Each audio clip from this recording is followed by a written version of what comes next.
Muchas gracias por la presentación, Alejandra.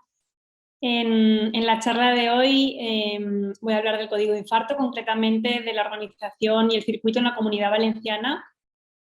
Al final hablaré un poco del tratamiento en la fase aguda, en el que se utiliza en urgencias.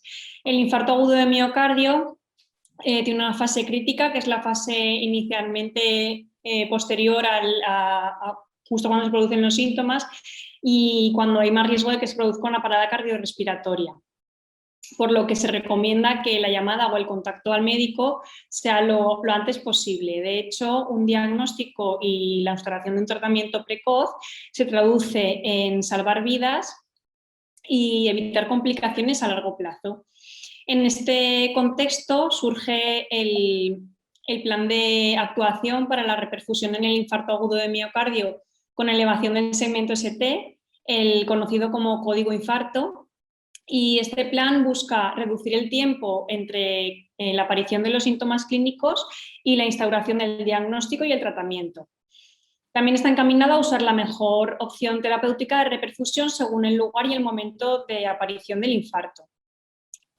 Como hemos dicho, el tiempo es un factor determinante en el tratamiento del infarto de miocardio, por lo que se dice que el tiempo es músculo. Es decir, el tiempo transcurrido entre el inicio de los síntomas hasta la instauración del tratamiento es inversamente proporcional a la cantidad de músculo salvado.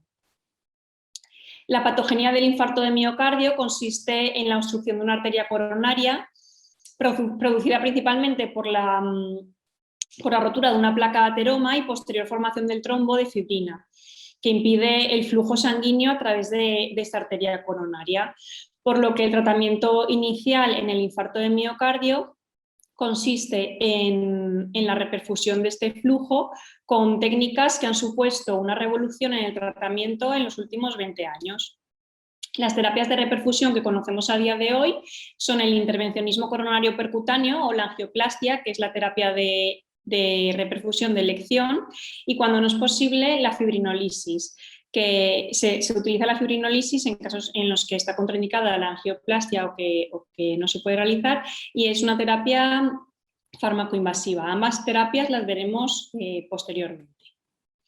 La activación del código infarto. ¿Cómo se activa este código? Pues cuando el paciente empieza a tener sintomatología propia y característica del infarto, como es el dolor torácico precordial con posible irradiación a miembro superior izquierdo, incluso cuello y mandíbula, aparición de diaforesis o incluso a veces vómitos, náuseas y vómitos, pues el paciente puede llamar por teléfono al Centro de Información y Coordinación de Urgencias, el CICU, que es llamando al 112, o acudir directamente a un centro de atención primaria o al hospital más cercano.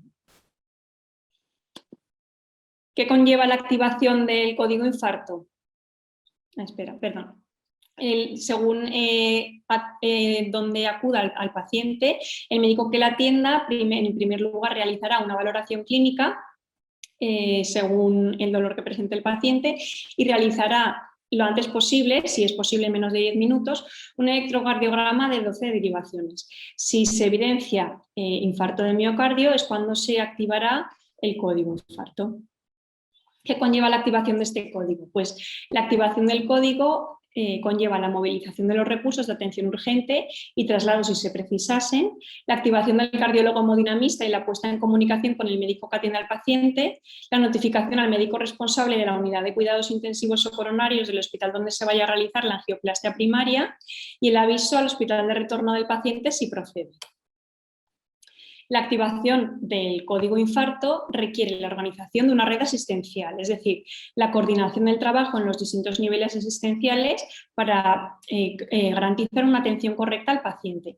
El intervencionismo coronario percutáneo como tratamiento inicial del infarto de miocardio requiere disponer de una red de hospitales con capacidad para realizar esta técnica y una red de traslado de pacientes a unidades de hemodinámica para realización de las angioplastias. Entonces, la red asistencial se organiza en unidades de hemodinámica distribuidas a lo largo de la Comunidad Valenciana, que a su vez están coordinadas con servicios de emergencias sanitarias. De esta manera, se produce una prestación de atención urgente a los pacientes con infarto agudo de miocardio 24 horas del día a los 365 días del año. Para asegurar la calidad asistencial y la eficiencia, es necesario sectorizar los servicios de hemodinámica. Entonces, los hospitales del departamento se clasifican en 3 grupos principales. Hay hospitales con unidad de hemodinámica en el ámbito multidepartamental en horario continuado, es decir, que atienden en esas unidades 24 horas al día, todos los días del año. Otro grupo son hospitales con unidad de hemodinámica departamental o multidepartamental en horario laboral, mínimo de lunes a viernes. Y un tercer grupo son hospitales sin unidad de hemodinámica.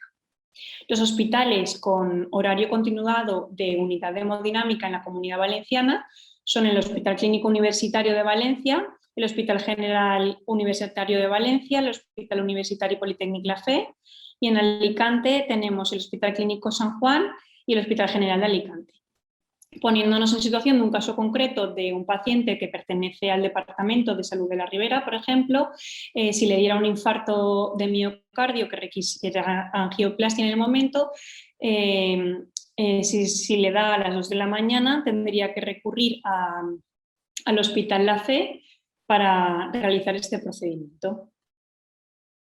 Las terapias de reperfusión son elegidas de manera individual, intentando priorizar siempre la angioplastia, como hemos dicho, y en función de las características clínicas del paciente, el momento de aparición de los síntomas, el tiempo transcurrido desde el inicio y el tiempo que sería necesario para trasladar al paciente a una unidad de hemodinámica. Tras el primer contacto médico, tiene que transcurrir menos de 2 horas para la realización de una angioplastia primaria. Este procedimiento consiste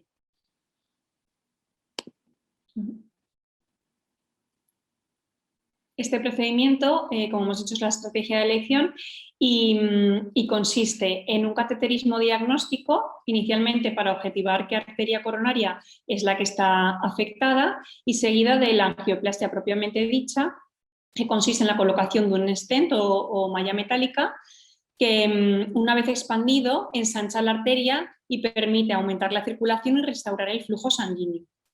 La malla del stent está impregnada con fármaco normalmente que evita la reestenosis de la arteria. Para realizar la angioplastia es necesario, como personal mínimo, un médico cardiólogo hemodinamista, 2 enfermeras, un auxiliar de enfermería, y la duración aproximada del cateterismo diagnóstico es de 37,5 minutos desde la entrada a la salida del gabinete y el intervencionismo cardíaco propiamente dicho 90 minutos. Como hemos dicho, tendría que hacerse en menos de 2 horas. Si esto no es posible, se realizará cuanto antes una fibrinólisis, ya sea extra o intrahospitalaria. Y posteriormente de la fibrinólisis se hará la angioplastia. En cualquier caso, la estrategia fármacoinvasiva, es decir, la fibrinólisis, está indicada en pacientes cuyos síntomas isquémicos persisten más de 30 minutos y además asocian elevación del segmento ST, que sea superior a 1 milímetro, en 2 o más derivaciones contiguas, con un intervalo hasta el momento del tratamiento inferior a 12 horas. Y en pacientes que tengan bloqueo de rama izquierda de nueva aparición e historia indicativa de infarto agudo de miocardio. Las contraindicaciones absolutas para la fibrinólisis son que el paciente tenga hemorragia activa, que haya padecido un ictus hemorrágico anteriormente, que haya padecido ictus isquémico en menos de 3 meses, que se haya sometido a una cirugía mayor en las 2 semanas previas o si afecta a intervención neuroquirúrgica los 2 meses previos, que tenga antecedentes de tumor cerebral, aneurisma o malformación arteriovenosa, sospecha de disección de aorta, esté embarazada o tenga traumatismo cranealofacial hace menos de 3 meses. Como contraindicaciones relativas, quería destacar que si el ictus isquémico se ha producido en un periodo mayor a 3 meses, se podrá valorar individualmente en cada paciente.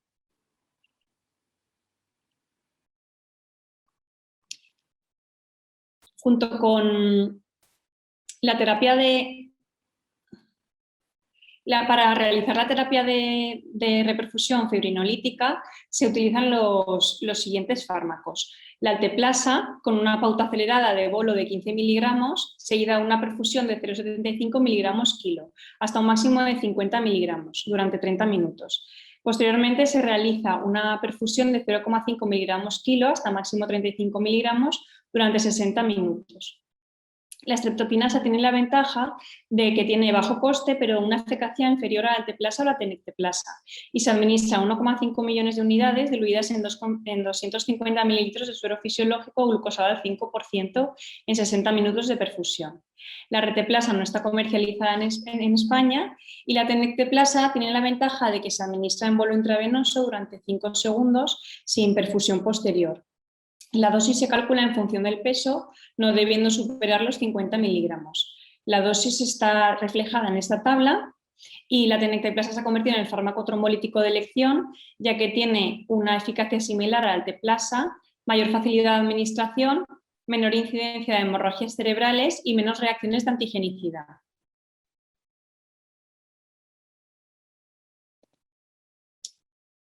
Junto con la terapia de reperfusión, paralelamente se deben de aplicar una serie de medidas generales. Acostar al paciente en una cama, una monitorización electrocardiográfica continua, tener un desfibrilador cerca por si acaso aparecen arritmias cardíacas, canalizar la vía venosa con suero glucosado al 5%, la petición de una analítica completa, incluyendo hemostasia y la solicitud de troponinas seriadas y CPKs.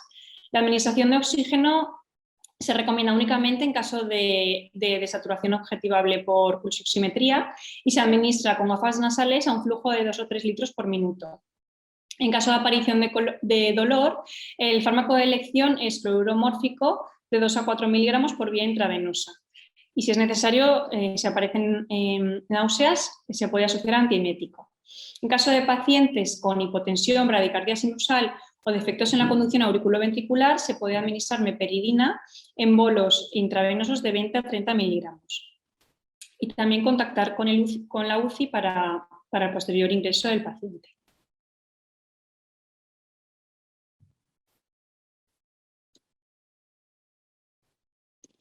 El tratamiento específico farmacológico que se administra en la fase aguda del infarto agudo de miocardio consiste en la administración de antiagregantes. El uso precoz de ácido acetilsalicílico a 500 miligramos está recomendado independientemente de la terapia de reperfusión, ya sea intervencionismo coronario primario o fibrinólisis. Se administra sin cubierta entérica para un efecto más rápido o incluso masticándolo. En pacientes que estén en tratamiento habitual con aspirina se administran dosis de 300 miligramos y si aparecieran vómitos se podría administrar vía intravenosa de acetilsaliciliato de lisina 450 miligramos. Como doble antiagregación, en caso de angioplastia, se utiliza prasugrel a una dosis de choque de 60 miligramos y en aquellos pacientes que tengan un riesgo hemorrágico elevado se utiliza clopidogrel 300. En caso de que la terapia de reperfusión sea la fibrinólisis, se administra clopidogrel para pacientes de menos de 75 años a dosis de carga de 300 miligramos y de más de 75 años dosis de carga de 75 miligramos.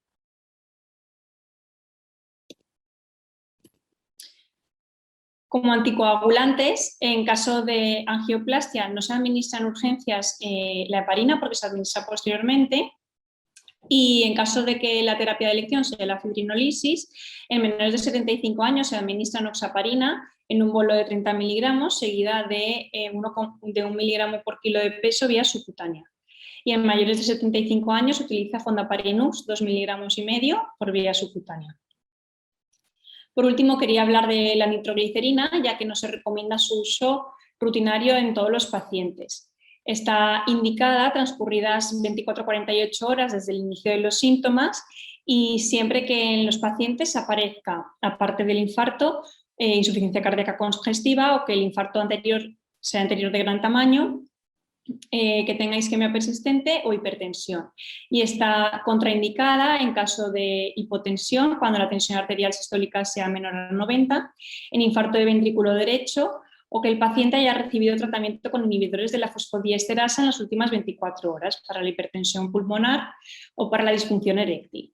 Y se administra en perfusión intravenosa de 10 microgramos por minuto con incrementos de 10 microgramos por minuto y en intervalos de 10 a 15 minutos. Y eso es todo. Muchísimas gracias.